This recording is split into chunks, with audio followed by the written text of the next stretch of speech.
बिस्मिल्लाहिर्रहमानिर्रहीम। इस्लाम दोस्त मीडिया की जानिब से हाजिर है।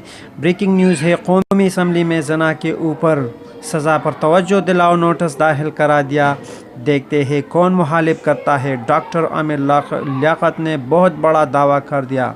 ज़राए के मुताबिक डॉक्टर आमिर लियाकत अली ने समाजी राब्ते की वेबसाइट ट्विटर अपने पैगाम में कहा है कि उन्होंने कौमी असम्बली में सरेआम सज़ाए मौत पर तवज्जो दिलाओ नोटिस दाखिल करा दिया। देखते हैं कौन मुखालिफत करता है। वज़ीर आज़म इमरान खान ने कहा है कि वो मुल्क में रेप और बच्चों से ज़्यादती मुजरिमों को जिनसी सलाहियत से महरूम करने के हामी है और इस सिलसिले में ताज़ा कानून साजी की ज़रूरत है। उन्होंने कहा कि कत्ल की तरह कानून में जिनसी जराइम की भी दर्जाबंदी होनी चाहिए और रेप के मुजरिमों को जिनसी तौर पर नाकारा बना दिया जाना चाहिए। वज़ीर आज़म इमरान खान का कहना है कि वो मुल्क में रेप और बच्चों से जिनसी ज़्यादती के मुजरिमों को जिनसी सलाहियत से महरूम करने की हामी है। इस सिलसिले में इमरान खान ने कहा कि रेप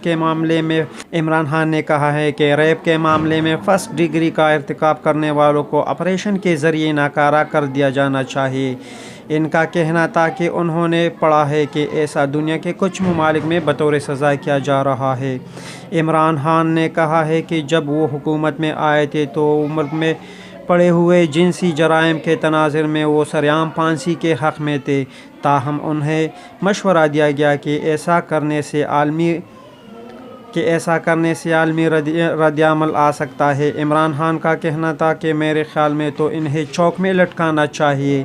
इमरान खान का कहना था कि अगरचे वो इस जुर्म के लिए सरेआम फांसी के हक़ में है, ताहम इन्हें बताया गया है कि ऐसा करना पाकिस्तान के हक़ में फ़ायदेमंद नहीं है, क्योंकि यूरोपीय यूनियन की जानिब से बैनुल-अक़वामी तिजारत की इजाज़त मुअत्तल हो जाएगी। दोस्तों, अगर मेरी ये वीडियो आप लोगों को अच्छी लगी हो, काइंडली मेरे इस चैनल को सब्सक्राइब करें और बेल आइकन दबाएं ताकि नई आने वाली वीडियो आप लोगों तक पहुंच सके। शुक्रिया।